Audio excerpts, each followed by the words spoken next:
They choose to go to the moon in this decade and do the other things, not because they are easy, but because they are hard. Houston, Tranquility Base here. The Eagle has landed. We set sail on this new sea because there is new knowledge to be gained and new rights to be won, and they must be won and used for the progress of all people.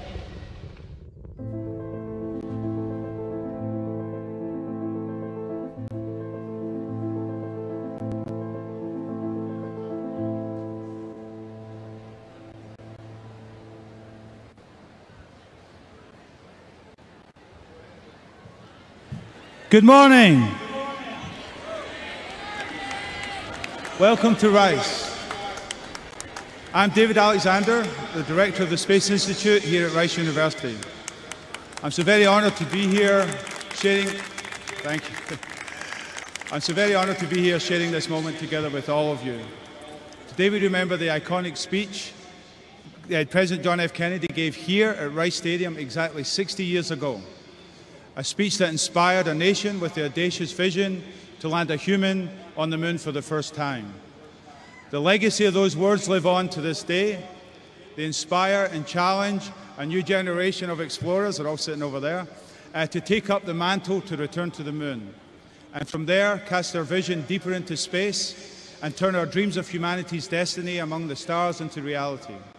Thank you for sharing this celebration with us. Now, we have many special guests with us this morning, and we thank you all for being here. I would like to especially acknowledge those of you in the audience who attended that speech all those years ago. Please stand and be acknowledged wherever you are in the stadium.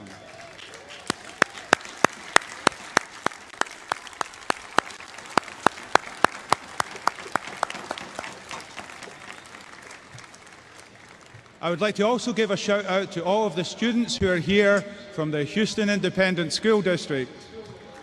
Let me hear you.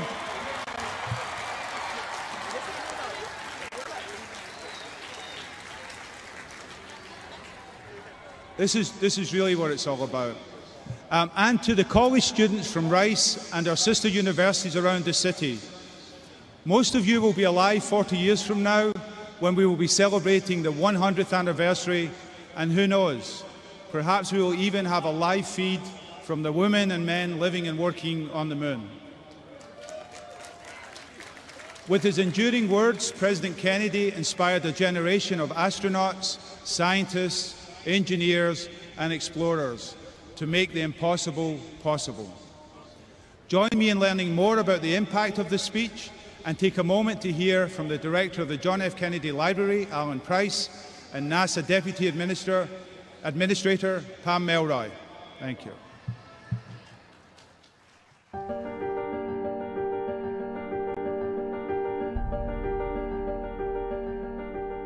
Pam Melroy, welcome to the John F. Kennedy Presidential Library and Museum. It's great to have you here from NASA. Thank you, Alan, and it's really an honor to meet you, and it's an honor and a thrill to be here. It's an absolutely beautiful museum. So let's talk about space and President Kennedy. The speech at Rice University, although it followed a message that he had sent to Congress, in so many ways captured the moment in a very specific way. His direction about sending a man to the moon, and he talked about doing other things as well, returning him safely by the end of the decade. It's iconic. The speech, I think, is remarkable, and I'm so glad that it continues to resonate and inspire today. I think that some people don't fully appreciate the ambiguity of the science at that time and how bold that statement was. And yet, this bold statement of we're going to do it and bring them back safely, an extraordinary statement. I think it was a statement of belief in the capability of America, yes, that we could solve those problems. And I think that has really stuck with me. One of the things that I see about NASA is once we have decided what it is, the thing that we want to do, everyone just goes and does it. And I think that speech kind of captured that well, we're going to say we can do it, and then we're going to prove to you that we can. Yes. And I think that lingers today.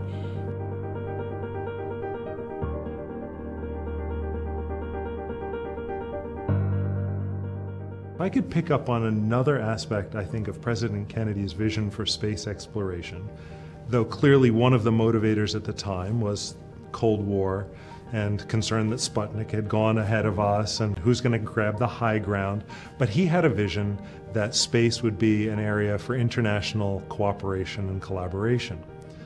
It is a beacon for peaceful cooperation, and we're seeing that on the International Space Station with our partners from all around the world. It is a place that we can continue to always have conversations with each other and work together towards a common goal, even when things are really tense here on Earth.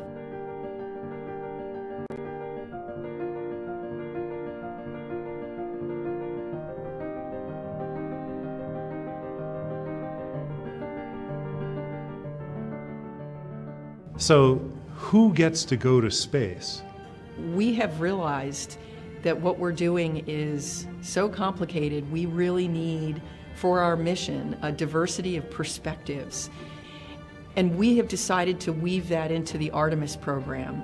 We've committed, and it will not be hard to do because we have many women and people of color in the office. We have committed on the first landing that there will be the first woman to set foot on the moon as a part of the Artemis program.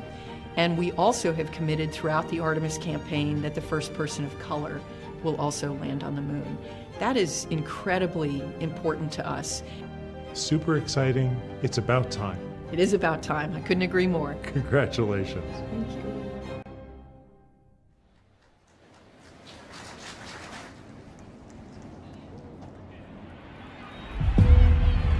For we meet in an hour of change and challenge, in a decade of hope and fear, in an age of both knowledge and ignorance. The greater our knowledge increases, the greater our ignorance unfolds. No man can fully grasp how far and how fast we have come. But condense, if you will, the 50,000 years of man's recorded history in a time span of but a half a century. Stated in these terms, we know very little about the first 40 years, except at the end of them, advanced man had learned to use the skins of animals to cover them. Then about 10 years ago, under this standard, man emerged from his caves to construct other kinds of shelter. Only 5 years ago, man learned to write and use a cart with wheels.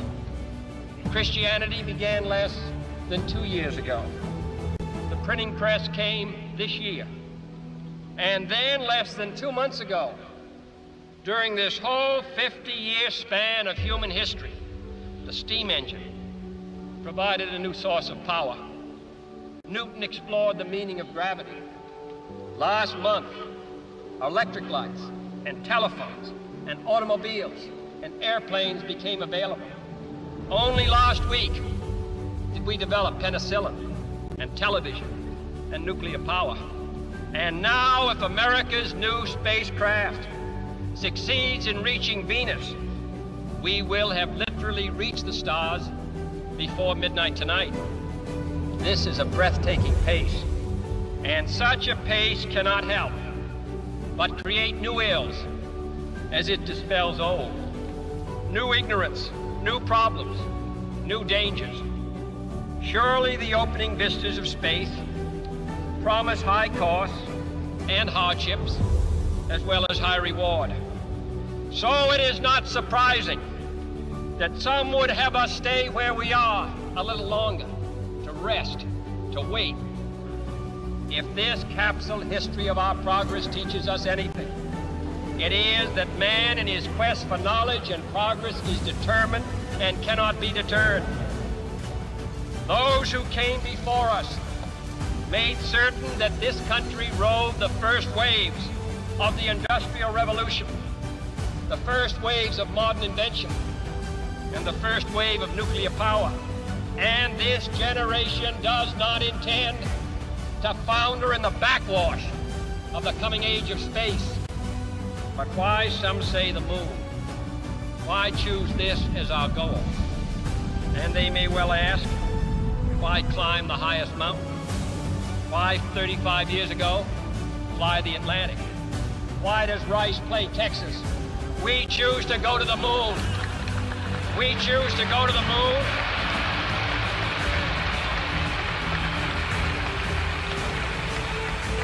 We choose to go to the moon in this decade and do the other things.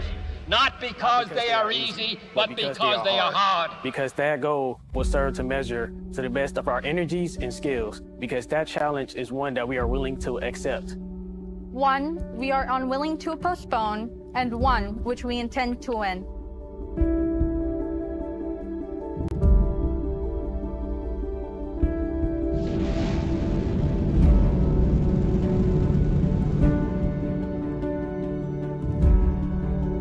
We do not intend to stay behind, and in this decade, we shall make up and move ahead. The growth of our science and education will be enriched by new knowledge of our universe and environment.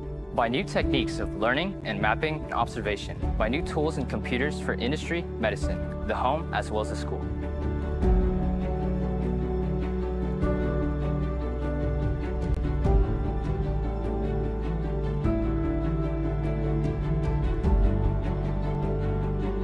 What was once the furthest outpost on the old frontier of the West will now be the furthest outpost on the new frontier of science and space. This is, in some measure, an act of faith and vision, for we do not now know what benefits await us.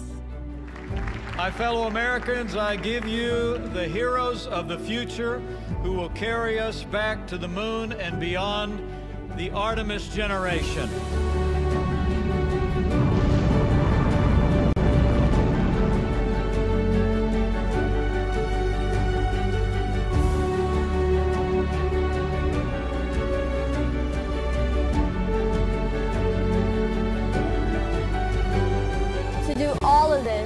And do it right, and do it first before this decade is out, we must be bold.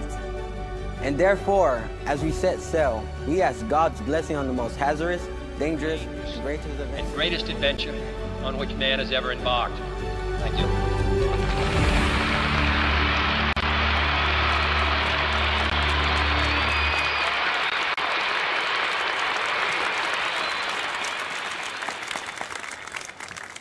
What a fantastic video. I mean, it really doesn't get old, and I hope you have a chance to listen to those words. And I'm looking at you, Houston ISD. I'd like to start today's live programming by welcoming to the stage Professor Reggie DeRoche, the 8th President of Rice University. Reggie.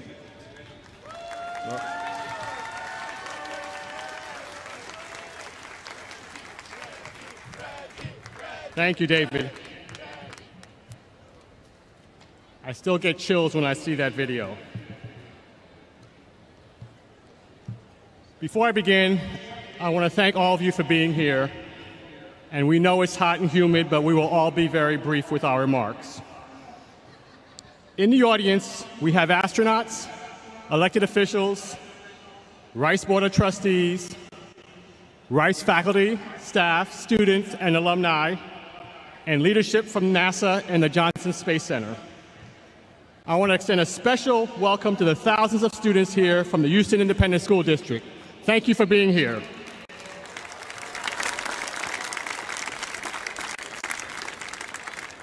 And again, I want to acknowledge all of the Rice alumni here today who were in Rice Stadium 60 years ago. It's amazing that so many of you could join us. We gather here in Rice Stadium to celebrate a challenge and to renew a commitment. Let us remember that throughout almost all of human history, people looked into the night sky and beheld the moon as a distant wonder, something eternally out of reach. Flying to the moon was a metaphor for the impossible. But here in the stadium 60 years ago, President John F. Kennedy boldly proclaimed that his generation would choose to make what seemed impossible a reality. One of Rice's alumni, Bill Broyles, who sat in the stadium on that day, would later put it succinctly when he wrote the screenplay for the movie Apollo 13. It's not a miracle. We just decided to go. With 7 words, "We choose to go to the moon," President Kennedy changed the course of human history and cemented Rice University's place in the lore of America's space program. Kennedy had established the goal of landing astronauts on the moon more than a year earlier in a joint session of Congress. But it was the challenge he issued here at Rice that put the space race into overdrive. Within months of Kennedy's speech, Rice provided NASA the land for the Johnson Space Center and became one of America's first universities to establish a Department of Space Science. Within 18 months, satellites built at Rice were being launched into orbit atop American rockets. By the time Apollo 11 landed, several dozen graduate students and countless undergraduates had helped build instruments that made historic breakthroughs and remain on the surface of the moon today. Over the following 6 decades, the ties that formed between NASA and Rice in the early 1960s have continued to grow and support our nation's exploration goals and advancement of human and robotic spaceflight. Rice researchers played a key role in building the Hubble Space Telescope, and Rice faculty were co-investigators on numerous robotic explorations of the suns and planets, and they have a supporting role in NASA's current mission to the moon, Artemis. Rice's proud heritage of collaborating with NASA since the space agency's founding is evident all over our beautiful campus. Outside this very stadium, there is a moon tree donated to Rice by Rosemary Russa, who's in the stadium with us today. She's the daughter of Apollo 14 astronaut Stuart Russa.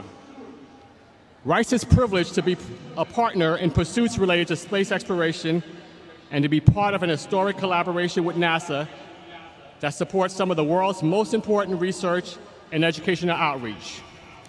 Simply put, we are partners in the pursuit of knowledge.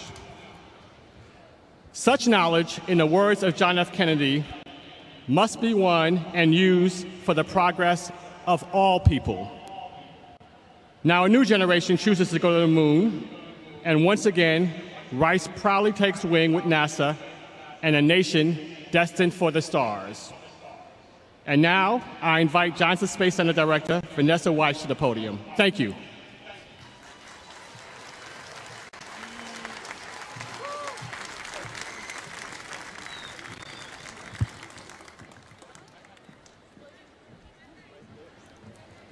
Thank you, President DeRoche. Good morning, distinguished guests, elected officials, and the greater Houston community. I'd like to especially welcome the hundreds of students from the Houston Independent School District.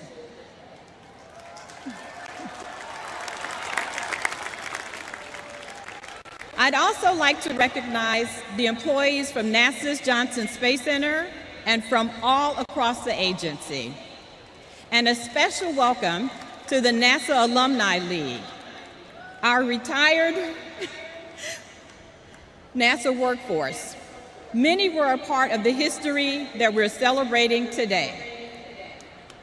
I'm Vanessa Weich, Director of NASA's Johnson Space Center, and I'm honored to be here with all of you to commemorate President Kennedy's historic speech and the important role Houston has played in shaping our nation's space program. This year is very special at Johnson Space Center. We're celebrating 60 years in Houston. From landing man on the moon to sustaining a presence in low Earth orbit via the space shuttle and assembling the International Space Station, Johnson has been the iconic beginning of some of humankind's greatest achievements. When you dream big, you can achieve what seemed impossible. NASA proved this when it met President Kennedy's challenge to put Americans on the moon within a decade in the 1960s. The Apollo program captured the world's attention and demonstrated the power of America's vision and technology to ignite generations of great achievements, exploration, and scientific discovery.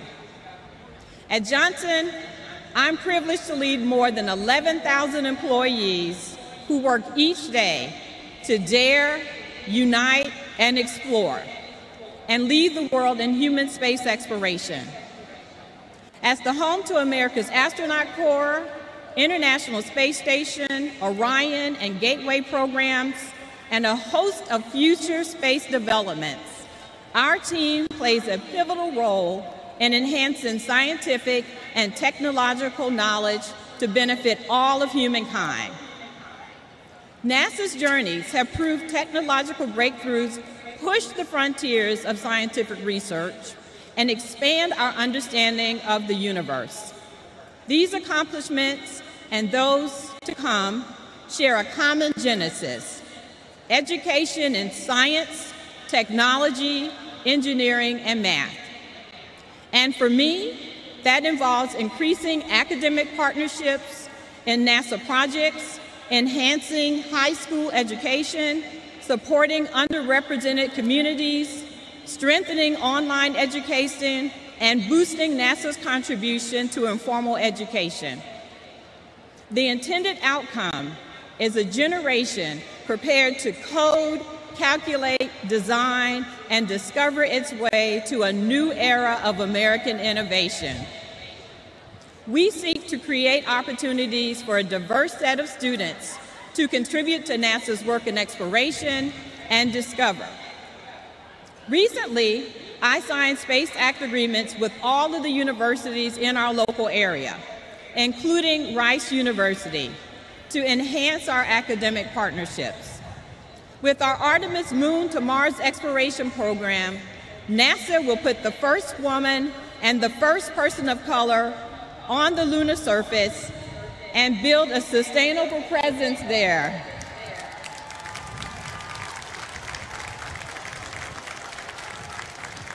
And in lunar orbit. Then we will use what we learn to take the next giant leap, sending astronauts to Mars.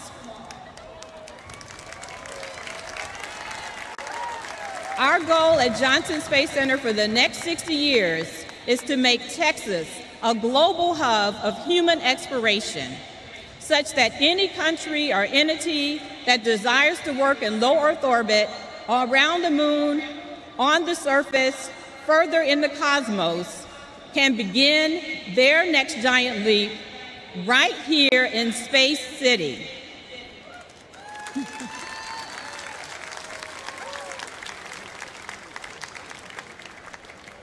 As you listen to the guest speakers today, I challenge everyone to get involved and help us grow the next generation of explorers. Our sons and daughters, nieces and nephews, and neighbors. Together, we will inspire the next generation, the Artemis generation. For the students in the audience, I hope you'll join us as an intern one day. And to the public, if you haven't been to the Clear Lake area lately, I invite you to join us to learn more about human space exploration. Giant leaps start here. We have a very special guest joining us this morning. Administrator Bill Nelson has served in public office for over 4 decades. First in the state legislature and U.S. Congress, then as a state treasurer. He was elected 3 times to the United States Senate, representing Florida for 18 years. In 1986, Administrator Nelson flew on the 24th flight of the space shuttle. The mission on Columbia orbited the Earth 98 times over 6 days. Administrator Nelson conducted 12 medical experiments, including the first American stress test in space and a cancer research experiment sponsored by university researchers. Please join me in giving a big Texas welcome to NASA Administrator Bill Nelson.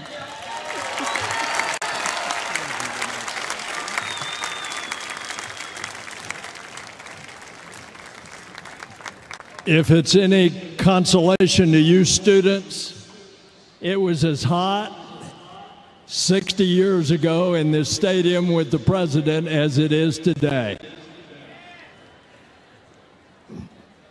Director Weiss and members of the NASA family, President DeRoche and the Rice community, Chairwoman Eddie Bernice Johnson, my friend Representative Brian Babin, my very good friend Sheila Jackson Lee, my old friend Al Green, my new friends Sylvia Garcia and Lizzie Fletcher, and Mr. Mayor Turner,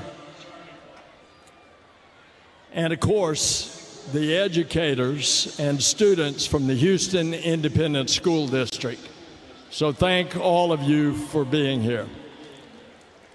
I'm going to be merciful to you because I'm going to be short.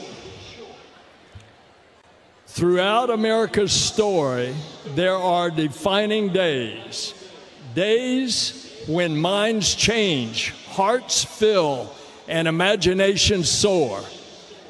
Days when visions transform the trajectory of the American story, which is our story. And one of those days happened 60 years ago. It happened in this same city, at this same stadium, in the same sweltering heat of a sunny September day. And on that day, 60 years ago, 7 famous words that you've heard repeated carried across this stadium and across the country. We choose to go to the moon. President Kennedy knew that vision would be hard, not easy. He made that clear. He said, what he said, we choose to go to the moon in this decade and do other things, not because they are easy, but because they are hard. He understood we still had to make major scientific and societal advances, but he also sensed something else. Our country's can-do spirit. It's a spirit that drives us to make the impossible possible. And 60 years ago, we came together to do just that. The space program propelled to the forefront of culture and consciousness. It galvanized a historic effort that we are now the stewards of. We must never stop daring to take the next moonshot. And moonshots don't just happen in the cosmos, but also here on Earth.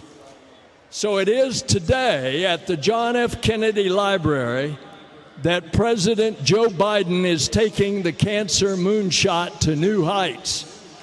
We can end cancer as we know it.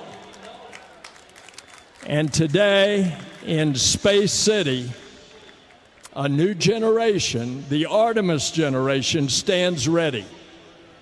Ready to return humanity to the moon and then to take us further than ever before to Mars. It's not going to be easy. It's going to be hard. Some things never change, but even after 60 years, they don't change. Some nations on our planet do not engage in our mission of goodwill, but we go in peace, as President Kennedy said. And today we have invited other peoples of the earth to join us in this great international adventure. Doing what is hard and achieving what is great, that is what stirs humankind. That's what unites us. With inspiration and innovation, no Herculean effort is too large. No moonshot is beyond our reach. You've seen already the James Webb Space Telescope. It's giving humanity a new view of our universe, and we have never, ever seen that before. And from the new forming of stars to devouring black holes, this telescope is revealing all this and more. And now the Artemis generation is about to leave quite a mark. This generation, all of you, students from all over America, students throughout the world, this generation will choose to go to Mars. And that journey begins right now with humanity's return to the moon. Obviously, we had all hoped that Artemis 1 would already be on the way to the moon. But the NASA team has been working around the clock.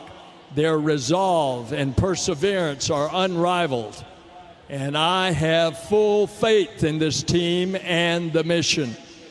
We will launch when we are ready, but mark my words, we are going. And when the final go is given, Artemis 1 will roar to life and soar to the moon. And every observation we make and every lesson we learn on this first Artemis journey prepares us and the way for humans to venture even further. Ladies and gentlemen, Mars is calling. Why? Because it's in our DNA to explore. Billions of years ago, the dry, toxic red planet we know as Mars might have once been like the Earth. Where did the water go? Why did the atmosphere change? Humans can discover much more than robotic explorers. We are more efficient, not to mention our intuition. And these missions of tomorrow will be sparked by the accomplishments of the Artemis generation today. It's a new era of pioneers, star sailors, thinkers, and adventurers. They are ready to learn what it will take to establish a new community on a cosmic shore. 60 years ago, President Kennedy put wind in our sails on the new sea of space exploration, and that mission is never ending. It's a mission about science and the advancement of the human spirit to expand what is possible. Let us continue the quest to unfold this universe, and let us continue to find unity in our discovery. So together, as Don Quixote reminds us, let us continue to dream the impossible dream that now becomes real. And then let us traverse the untouched terrain of the once unreachable stars. And as the President said, we ask God's blessing on this, one of the greatest adventures in the history of humankind. God bless you, God bless Artemis, and God bless our country. Thank you.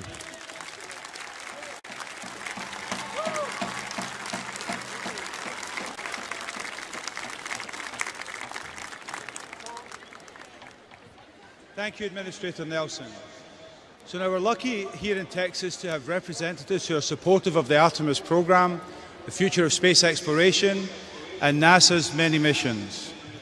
I'd now like to introduce videos from Senator John Cornyn, Senator Ted Cruz, and Congressman Randy Weber, who wish they were able to be here in person today. We will then hear from Congresswoman Eddie Bernice Johnson, Congressman Brian Babin, Congressman Al Green, Congresswoman Sylvia Garcia, Congresswoman Lizzie Fletcher, and the City of Houston's Mayor, Sylvester Turner. Thank you. Hi, I'm Texas Senator John Cornyn. It's an honor to join you all today as we celebrate the 60th anniversary of President John F. Kennedy's speech that rallied Americans to the moon. When he spoke on this incredible campus, President Kennedy described our state as a state noted for strength. I'm proud to say the same rings true today. as Texas remains home to the nation's strongest and most brilliant minds in human space exploration. 60 years later, and we've only scratched the surface of what remains to be discovered. Parents used to tell their kids to reach for the moon, but that's not the only objective anymore. Now we can also tell them to reach for Mars, because that's the next port of call on our horizon. As we look ahead at the next 60 years, I have no doubt that many of you will fill the pages of history with triumphant achievements, including those being dreamt by the young minds in attendance today. May God bless you. May He bless the men and women of our nation's space program, and may He continue to bless the United States of America. Good morning, and welcome to Rice Stadium, where we gather today to remember the historic events that took place right here on this very day 6 decades ago. On September 12, 1962, President John F. Kennedy famously gave a speech about why we as a nation choose to undertake the bold endeavor of traveling to the moon. Today I'm here to echo the sentiments of President Kennedy and a nation yearning to explore the final frontier as NASA embarks on a journey to reignite the space age, planning missions to the moon and Mars. In the words of President Kennedy, we choose to go to the moon in this decade and to do the other things, not because they are easy, but because they are hard. Because that challenge is one that we are willing to accept, one that we are unwilling to postpone, and one which we intend to win. Just as we chose then to go to the moon, today we choose to go back to the moon, and after that we choose to go to Mars. The prospect of achieving these goals wouldn't be a reality without the tremendous work of all of you here in Houston. Houston and Texas has been the hub of human spaceflight for the past 60 years and will continue to be for at least 60 to come with the help of the next generation of innovators like the Rice Owls and the HISD students in attendance today. The contributions of hardworking Texans in the space industry and talented young Houstonians like yourselves are just a few of the many reasons I am so proud to serve the Lone Star State. May God continue to bless the United States, and may He bless all of you on the next greatest adventure on which man has ever embarked. Friends, as a member of the House Science, Space, and Technology Committee and a representative of many great NASA employees and contractors, it's an honor to join y'all virtually. You know, I still remember President JFK delivering his famous speech 60 years ago. I know I'm dating myself here, but this speech was powerful about the challenge to land Americans on the moon. These words still remain true today. We choose to go to the moon, not because it's easy, he declared, but because it's hard. And 60 years later, we have chosen to go to the moon and now on to Mars. What a moment in our nation's history. We will return to the moon. It wasn't easy to get there the first time, but we are ready. NASA has worked tirelessly, and I look forward to all the work they continue to do. There's no higher ground than space, and we have the technology and the experience to get there. If we could get to the moon in the 60s, and we did, we certainly can get there now. At the end of the day, it's just this simple. NASA reminds us to dream and to dream big. And because of them, we have come so far. Thank you to our great NASA. Thank you all. God bless Texas and God bless America. Hello, I'm Congresswoman Sheila Jackson Lee. Could not imagine not being in this place that is full of imagination. Congratulations to Rice University, which was a host of President John Fitzgerald Kennedy in giving his wonderful speech, "We Choose to Go to the Moon." As I see and hear the celebration of our children that have come, I know this is a special day. Welcome to Administrator Bill Nelson of NASA, who has led this agency into the future, along with President Joe Biden. I'm delighted to be here with the chairwoman of the House Science Committee, another important leader in science and technology, Eddie Bernice Johnson, and our wonderful colleagues who are here.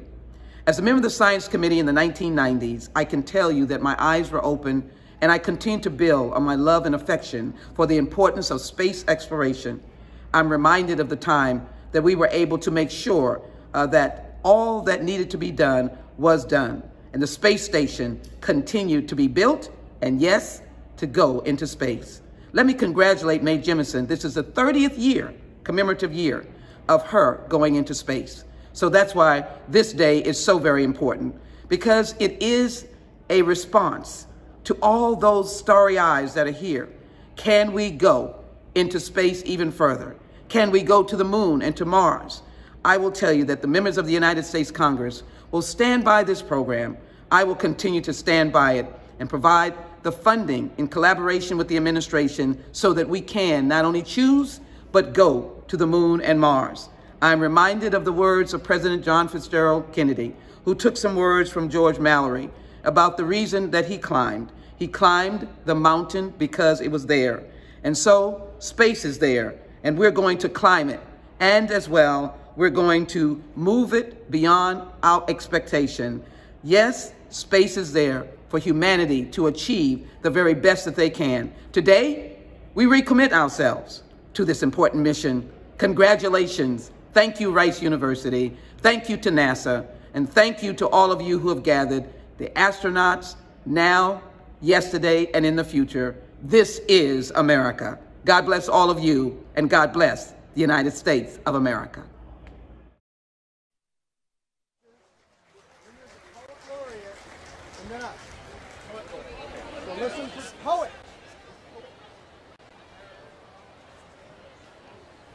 Hi, I'm Texas Senator John Cornyn.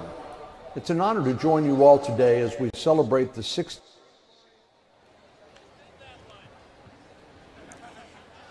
I am Eddie Bernice Johnson, and I have the pleasure of chairing the Congressional Committee on Science, Space, and Technology.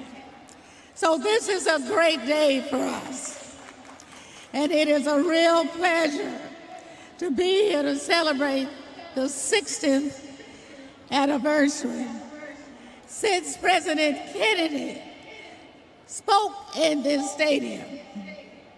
And so I want to congratulate Rice for having the foresight to work with NASA to bring us here together today. In his speech, he challenged us as a nation to accomplish what then seemed impossible, but we have. There's no better example of representation of the American people. We chose to take giant steps. We chose to know the unknown, and we chose to lead into the future. In the years since President Kennedy's speech, we have made great strides in our endeavors in space exploration. Americans now live and work on the International Space Station. Our rovers are exploring the surface of Mars. Our telescopes are peering into the depths of the universe, and so much more. And many people comment all the time about how much it costs. I want to share with you, for every dollar we invest, we get $7 back in services and materials. So as I look at this crowd today, I see the faces of rising generations. Nothing in my experience in working with this committee and students is more fascinating than space exploration. So we must encourage our young people to keep that interest. Our work is just really beginning. And soon, thanks to the Arabis program, you will have a chance to experience Americans once again landing on the moon. Except this time, the first woman and the first person of color will be a part that steps on the moon. I hope one day some of you students that's here today will follow in their footsteps. To everyone here, and especially to our students, whether or not you pursue a career in space exploration, I hope you keep the words spoken here 60 years ago in mind. Choose to do the hard things more often than not. Your efforts will land you where you never thought would be possible. We never dreamed that we'd reach this 60 years later, but we have. And we've gained so much from it, and there's so much more to explore. Thank you for being here to give homage to the dream of President Kennedy. Congratulations, Rice.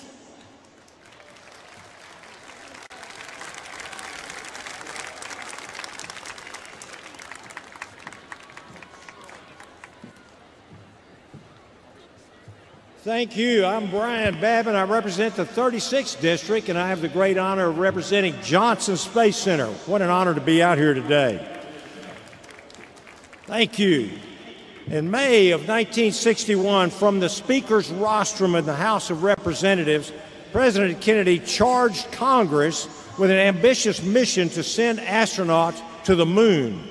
But to accomplish this extraordinary feat, NASA realized that they would need a new facility to spearhead human space exploration, and folks, Houston answered that call. 1 year later, President Kennedy stood right here in Rice University Stadium to proclaim, "This city of Houston, this state of Texas, this country of the United States was not built by those who waited and rested and wished to look behind them. Houston was given a mission, the Manned Spacecraft Center." Now NASA's Johnson Space Center in Houston would lead this country's extraordinary efforts in getting Americans to the moon. Kennedy declared, "We choose to go to the moon in this decade and to do other things, not because they are easy, but because they are hard." You've heard this many times today. But because that goal will serve to organize and measure the best of our energies and skills, because that challenge is one that we are willing to accept, one we are unwilling to postpone, and one that we intend to win, and the others too. As you all know, in 1969, America accomplished the goal of landing a man on the moon and returning him safely to Earth, a feat never before achieved by any other country. And we did it 5 more times. From successfully landing 12 pairs of boots on the moon and operating the historic Mission Control Center to managing the Orion spacecraft program and the International Space Station, Johnson Space Center in Houston has contributed critically essential components of the space exploration mission. None of this would have been possible without the collaboration of entrepreneurs and academic minds right here in Houston and right here at Rice University. Partnerships that have built Houston into the global epicenter of space exploration. America is today, 60 years after Kennedy's remarkable proclamation, once again on the cusp of launching the most daring exploration program that humanity has ever seen, by sending astronauts back to the moon in pursuit of going even further where no one has ever gone before. And as Kennedy said in his address to Congress in 1961, now it is time to take longer strides, time for a great new American enterprise, time for this nation to take a clearly leading role in space achievement, which in many ways may hold the key to our future right here on Earth. I'm very, very proud of the work that's being done here, and I look forward to Houston continuing to take this great nation in the world to new, longer strides in human space exploration, to the moon, to Mars, and even beyond. I would like to echo some more words that President Kennedy used to close his speech 60 years ago. I asked for God's blessing on the most hazardous, the most dangerous, and the greatest adventure on which man has ever embarked. The mission continues. Thank you, Houston. And now I'd like to introduce my good friend Al Green, who represents Texas' 9th Congressional District. Thank you very much.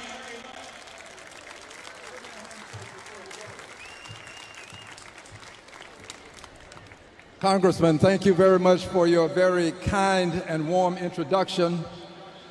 To the students who are here today, are you ready to go back to the moon?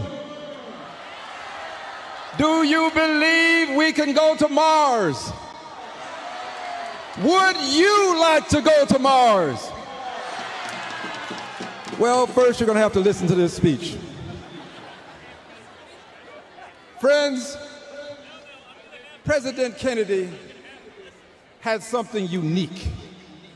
The French call it je ne sais quoi, something very special. It was that something special that made him very special among the presidents of the United States of America. And when he gave his speech right here at Rice University, he explained to us and engendered within us a can-do, we can do it, and it must be done attitude that permeated the zeitgeist of his time. In his inaugural address, he indicated, "Let us go forth to lead the land we love, asking his blessings and help, but knowing that here on earth, God's work must truly be our own." He was a believer in getting it done by putting our hands on whatever issue was to be done and making sure that we were successful, because we are Americans. We do things, we get them done, and we will be the first to do them because we were the first to go to the moon.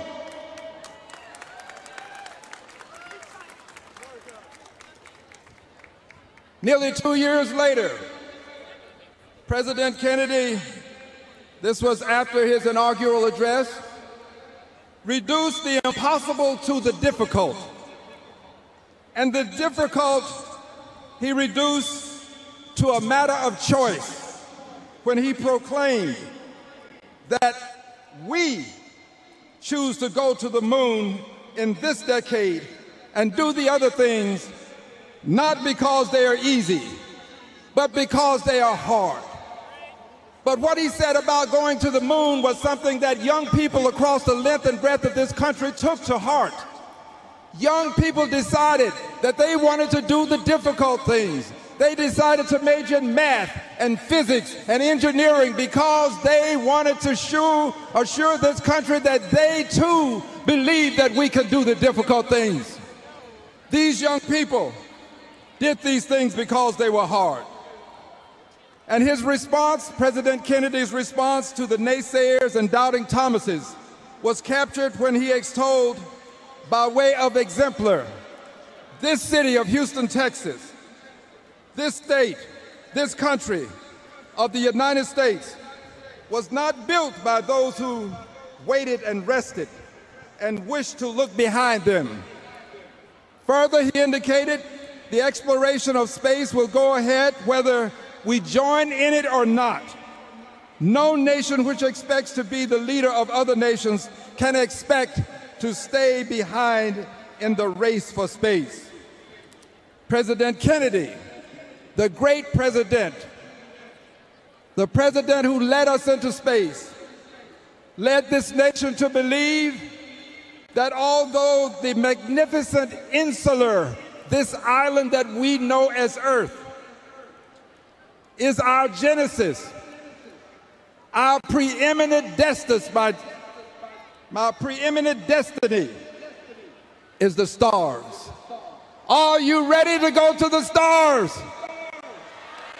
Let's do it. It is our preeminent destiny. God bless you. It is now my preeminent privilege and my superlative pleasure to introduce the Honorable Congresswoman Sylvia Garcia. Give her a big hand, please.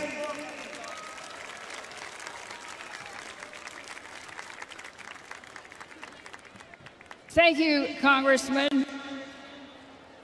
Buenos dias. Hello, everybody. Well, I was reflecting on the 60 years, and first I want to thank everybody from NASA, from the receptionists to the people who helped put people at the moon. Thank you. Thank you for your leadership, your creativity, your innovation that's gotten us to the moon. Because the challenge that was made here 60 years ago would be an empty challenge if we did not have the funding, if we did not have the collaboration, if we did not have the partnerships to get it done. So thank you to the entire NASA family for doing your best in getting this done. Then I started thinking about when I was about the age of all of these students. I grew up one of 10 children in South Texas, and I'm sort of in between the NASA, the air station in Kingsville and an air station in Corpus Christi. And I remember many times seeing the jets flying. We'd rush out of the house and just watch the planes go by and wonder what it would be like to fly. Now kids today look at the moon and look at Mars and wonder what it would like to walk on the moon and later go on to Mars. That's what this is all about, is dreaming. So while we celebrate 60 years, I look forward to the next 60 to make sure that we choose to go to the Mars and more. And getting there, I want to thank and celebrate also NASA's commitment to diversity and inclusion. You heard it. Artemis will have the first woman and the first person of color to walk on the moon. That took a long time to do. We still remember Sally Ride, our first woman. We still remember Dr. Chang Diaz, our first Latino. But we need more.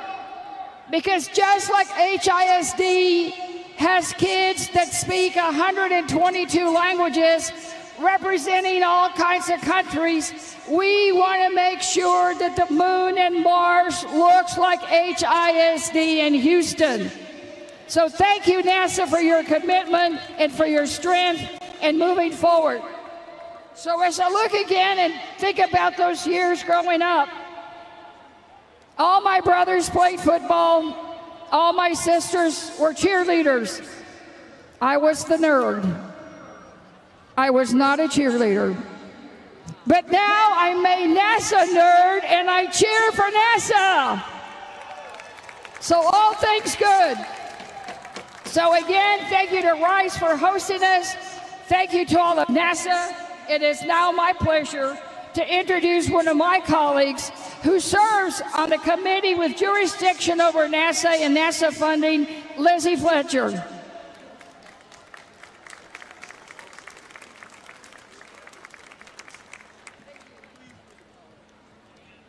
Thank you so much, Congresswoman Garcia. I am so glad to be with all of you today on this historic day where we stand again where President Kennedy stood 60 years ago and addressed the assembled crowd as well as the nation and the world. In that moment, he challenged Americans to continue the work to expand our understanding of the world around us and the universe beyond by exploring space. Man, in his quest for knowledge and progress, is determined and cannot be deterred, he told the crowd. explaining that no nation which expects to be the leader of other nations can expect to stay behind in this race for space. He did so, of course, as we've heard this morning, knowing that the work to bring together a broad coalition of the greatest minds, the most innovative thinking, and the most committed explorers would be a challenge. But we know here in Houston that that is the community that we have created here. And we often remember now, as just about every single speaker has reminded us, that he said we choose to go to the moon in this decade and to do other things not because they are easy, but because they are hard. Our country and our city, Space City, accepted this challenge. Across the country and around the world, people watched and dreamed and celebrated when just a few years later, Neil Armstrong took the first step on the moon. And most of us here, I think all of us here, know that the first word ever spoken from the moon was Houston. Over the last 60 years, we have worked here in this city, here in this university, and here at NASA's Johnson Space Center to meet this challenge, to continue the search for knowledge and progress, and to do so, as President Kennedy said, in pursuit of peace. And we see that reflected so beautifully in those who are assembled here today, the students, the NASA alumni, the community members, the people here in this community who have taken that challenge. President Kennedy challenged all of us as Americans to come together for the good of all mankind. And that remains our challenge. And that is the work of those who are here today, Administrator Nelson, Director Weiss, President DeRoche, and so many others whose lives and work reflect this vision and this commitment. And so today, I hope that this 60th anniversary commemoration inspires us all to commit ourselves again to this purpose, to this vision that President Kennedy laid out right here 60 years ago, to the challenge of doing the learning and the leading so that together we can make progress for all. And with that, I am so proud to introduce a man who personifies that spirit, Houston Mayor Sylvester Turner.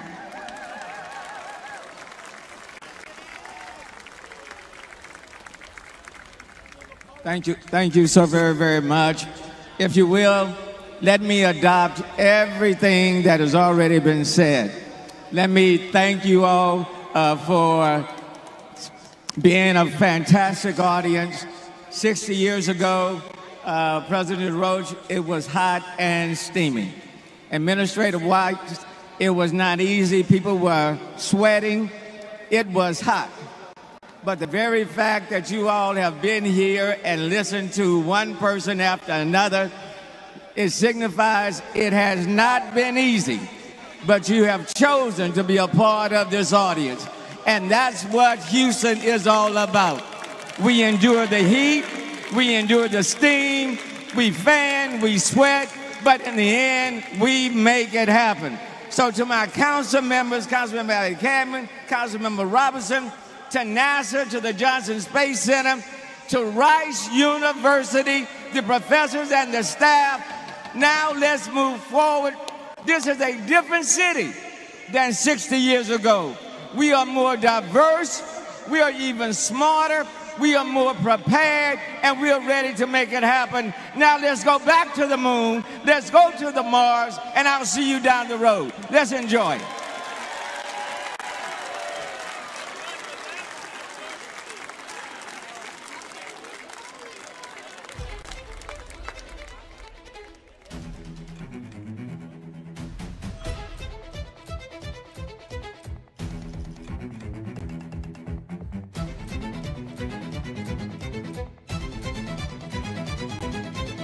great British explorer George Mallory, who was to die on Mount Everest, was asked why did he want to climb it. He said, because it is there. Well, space is there, and the moon and the planets are there, and new hopes for knowledge and peace are there. And therefore, as we set sail, we ask God's blessing on the most hazardous and dangerous and greatest adventure on which man has ever embarked.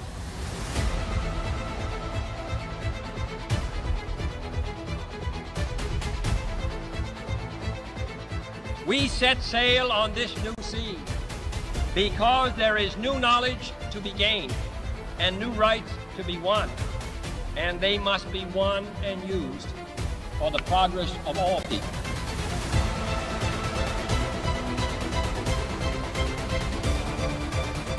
Space and related industries are generating new demand in investment and skilled personnel. The growth of our science and education will be enriched by new knowledge of our universe and environment. To solve these mysteries, to solve them for the good of all men.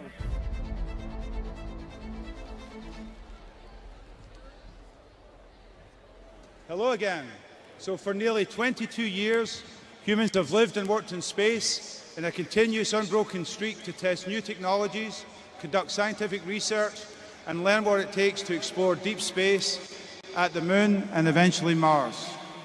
At this very moment, this work is ongoing aboard the International Space Station. Let's now travel 250 miles straight up to hear the crew of Expedition 67 reflect on this particular moment in human history. Greetings from the International Space Station to all of you at Rice Stadium in Houston. I'm NASA astronaut Kjell Lindgren, joined by my crewmates and fellow NASA astronauts Bob Hines and Jessica Watkins, as well as European Space Agency astronaut Samantha Cristoforetti. We are honored to join the 60th anniversary celebration of John F. Kennedy's historic moonshot speech. Today is a day to reflect on how far we have come and to reaffirm our commitment to the exploration of space for the benefit of all. The Apollo program was an awe-inspiring example of what we are capable of when we commit our talents and resources to a complex goal. We are proud to continue that bold tradition today with more than 2 decades of continuous presence aboard the International Space Station. The work we're doing here on station builds on the Apollo program and helps to prepare us for the next chapter in human history under the Artemis program. We'll return to the moon, and from there, we'll prepare for human exploration of Mars. As a testbed for deep space exploration, the station is helping us learn how to keep astronauts healthy during long-duration space travel and demonstrating technologies for human and robotic exploration beyond low Earth orbit. International collaboration is what made the dream of a scientific and commercial orbital laboratory a reality. The remarkable achievements of the International Space Station are made possible by the diversity of talents and experience international partners bring to the project. With Artemis, NASA and its international partners will build on the decades of collaboration to press forward to the next frontier and land the first woman and the first person of color on the surface of the moon. Our long-term goal has always been to send humans to Mars, and the moon is an important step on that journey. With the experience we gained through Artemis, we will establish sustainable human transportation, habitation, infrastructure, operations, and science that enables deep space exploration. As we celebrate President Kennedy's historic speech, we are reminded that we count on the next generation to carry on the passion of exploration. We need you, the next generation of scientists, engineers, explorers, and other STEM professionals to join us in the excitement and make this dream possible. The Apollo generation laid the foundation of exploration. The Artemis program will now carry us to the moon, Mars, and beyond.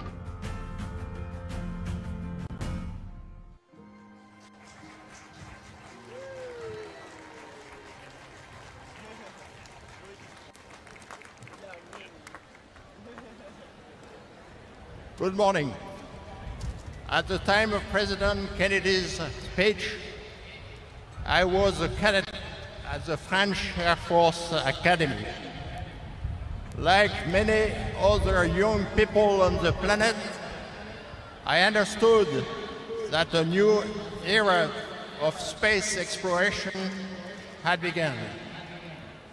I understood that fantastic doors were quickly opening over our heads, and I realized that our brains would impose efforts and sacrifices, and occasionally losses.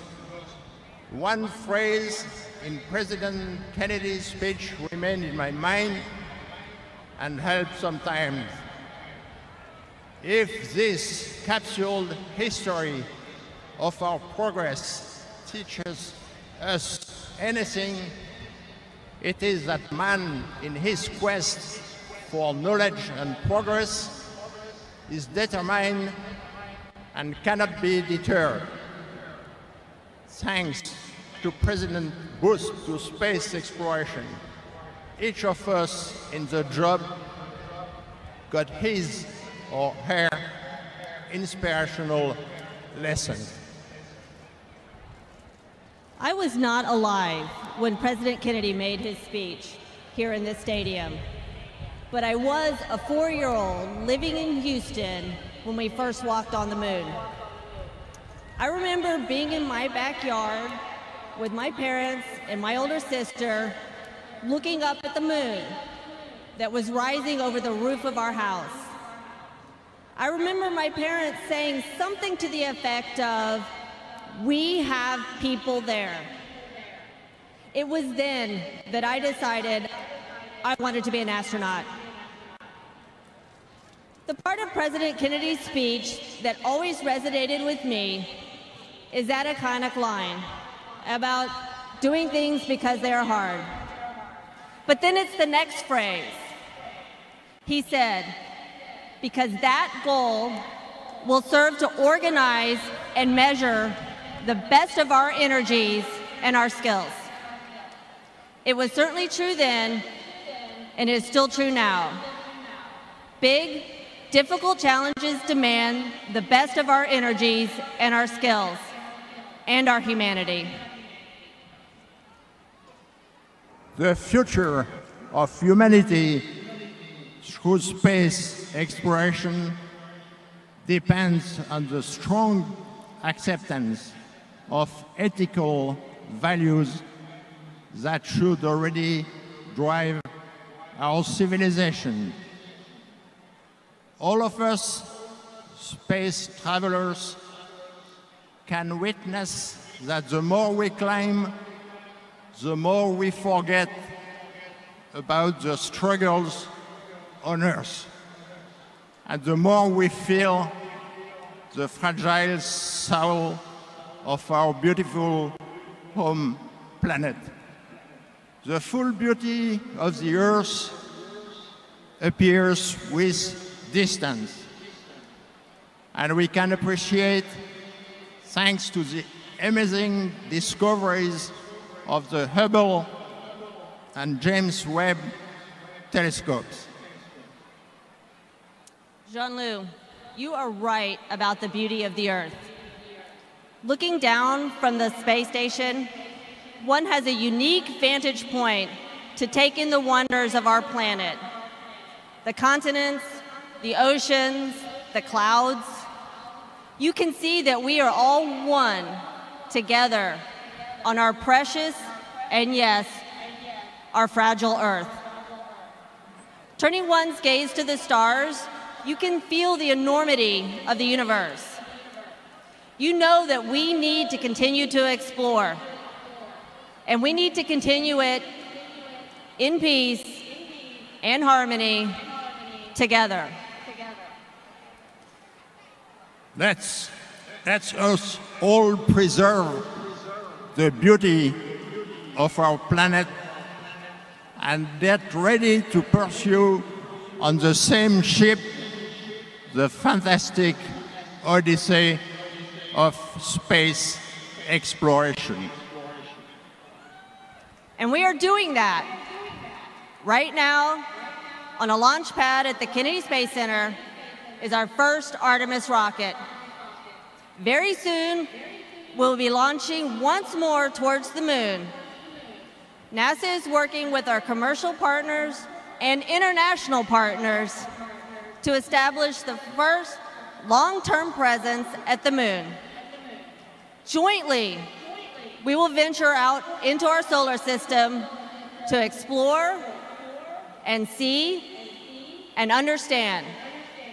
We will do it together for the benefit of all humankind. Space is a peaceful place where international cooperation is a success. And this is a kind of a joke. Just ask politicians why spaceships, such as their atmospheric colleagues, don't drop a flight plan before flying over so many foreign countries, sometimes not so friendly. Thanks, America, for your international cooperation initiative. And thank you. And thanks to all our international partners who are with us on this journey. And now it is my honor to introduce our NASA Associate Administrator, Bob Cabana.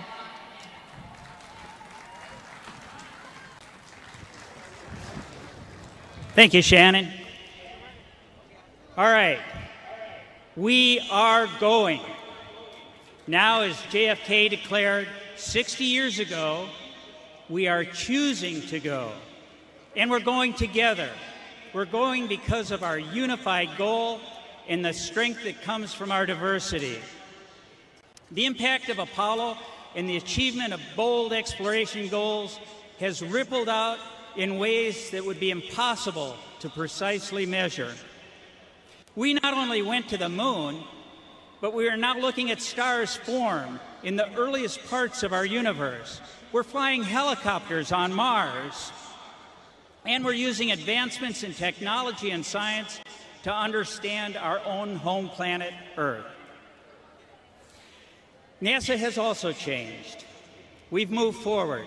We're more inclusive. We're more diverse. We have a whole generation. A few thousand of those are here with us today, and they were really smart. They moved up under the shade. Anyway, they're with us today, including our next and final speaker, the talented and accomplished Houston Youth Poet Laureate, Avion Hogans. Now, anyone that is 21 years old or younger, for their entire life, people have been living and working aboard the International Space Station. For them, humanity as a spacefaring species is just a part of what we do. I had the extreme good fortune to fly 4 space shuttle missions as a NASA astronaut. And I often get asked, which one was my favorite? And it's easy. It was my last one, the first assembly mission of the International Space Station. And one of my crewmates, Rice alum, Dr. Jim Newman, is here in the audience today. Since November 2nd of 2000, humans have been continually living and working in space. That's significant. It impacts the way we see the world. It's why I always encourage people to get out, look up, watch it fly overhead. Now, if you missed it at 5:30 this morning, I doubt most of you were out then, weather permitting, there's another 4-minute opportunity at 8:30 this evening as it comes over Houston. I love to watch it pass over and know that my friends are up there, advancing technologies we need for the new Artemis missions to the moon and paving our way to the future. Today's students, those here with us today, and in classrooms throughout the country and around the world, have not seen us send people to the moon yet. But they will. We are going. We are going to explore the unknown. What is life like on the south pole of the moon? What can we learn from the formation of our own planet by being on the moon? How can we live further away from Earth? Our goals are ambitious. It's not easy, but we can accomplish hard things. We dare mighty things. We are so close to launching the first Artemis mission with our Mega Moon rocket, the Space Launch System, and the Orion crew capsule with 4 astronauts. We're going to put those spacecraft through a rigorous mission without crew in the extreme environment of deep space to prove we're ready to fly crew on the Artemis II mission. On this first Artemis mission, Orion will fly further from Earth than any spacecraft built for humans has ever flown, and stay in space longer without docking to a space station than any ship has ever done before. And then it will return home faster and hotter than ever before. Astronauts on their first flight aboard the Orion spacecraft on Artemis II will lead the way so we can land the first woman and the first person of color on the moon on Artemis III. These early missions will enable future lunar surface missions, preparing us to send astronauts to Mars. You are living in an incredible time for human spaceflight, and I hope that you are as excited about it as I am. The scientific discoveries we'll make on these missions will enable humanity to learn more about our universe. And Artemis is just one part of what we're doing at NASA. We have a place for you, no matter what. Come join us. It doesn't matter what you're passionate about, it just matters that you're passionate. That's where it all starts. Avian, I am so looking forward to you sharing your poem with us. I can't wait to hear what poems you're going to write and compose after the first woman and first person of color step down on the surface of the moon. So let's keep charging. But don't forget, keep looking up, see the stars, and look for the space station. And wave hello to those astronauts up there as we go to the moon and further with Artemis. Thank you.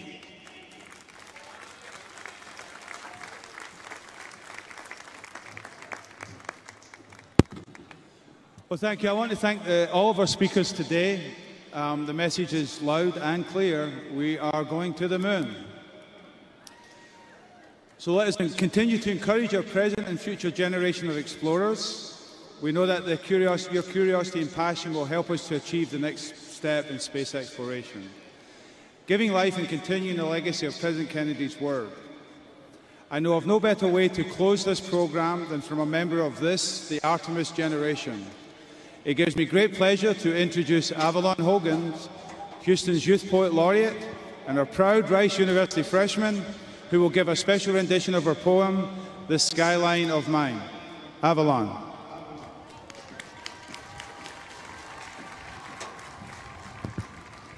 Hello, my name is Avalon Hoggins. Along with being Houston's Youth Poet Laureate, I am also a freshman here at Rice University. I wrote a poem entitled Skyline of Mine. It's about Houston. As a native Houstonian, many things make me proud to live here. I am proud to attend the 6th best school in the nation. I am proud to be here today to commemorate such a monumental occasion. I feel a special connection with NASA. My grandmother worked there for many years as a government worker and even received a letter from President Obama before her retirement honoring her work at NASA. My grandmother inspires me daily to be resilient and to follow my dreams. And I see this also in the city of Houston. That's what's so great about Houston. It's full of talented, hardworking individuals who inspire one another.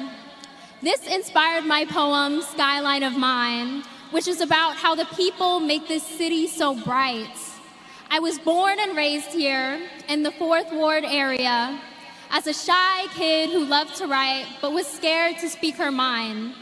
But as I got older, I uncovered more and more about how truly unique and beautiful Houston's art and culture is here. it has been impossible to deny my own aspirations. Houston is full of creation and innovation, from the museum district to the med center to our own neighborhoods and the stadium we're in right now. I feel so proud to grown up to be a Houston artist. I hope one day I can inspire others to shine and reach for their own stars too. Skyline of mine. My heart beats along to the foot traffic of downtown. Sidewalks guide me to my potential. Skyscrapers point me to my limitless limits. I hold my head high because I'm H-Town bound. Our culture, so influential, paints such a beautiful and diverse image. My city sparks hope. My city gives light. My city's my only home, and locally made, my city's my birthright.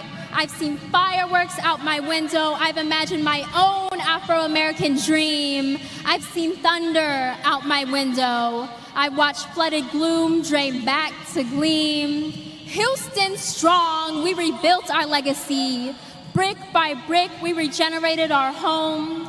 The days were long and dark in Hurricane Harvey, but Houston hope doesn't drown, it floats. The days were long and dark last year, when Texas snow turned to power gone. But as the freeze froze over, we huddled in closer, leaning on our community to keep us powering on. Dressed to impress, my home is the most diverse in the nation. Beyonce blessed, my home is the heart of aspiration. But the art is in the artist, and the food is in the cook.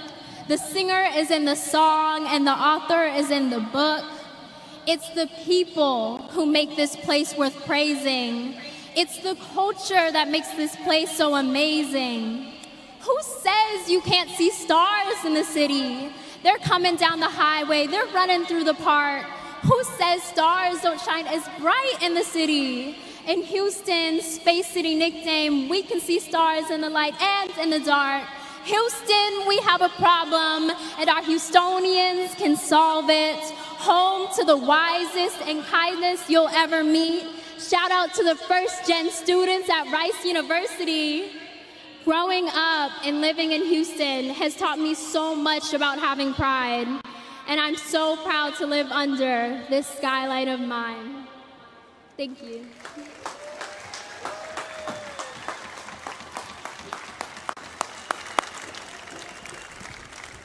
I actually didn't think it was possible to get goosebumps in this temperature, but thank you, Avalon, that was fantastic.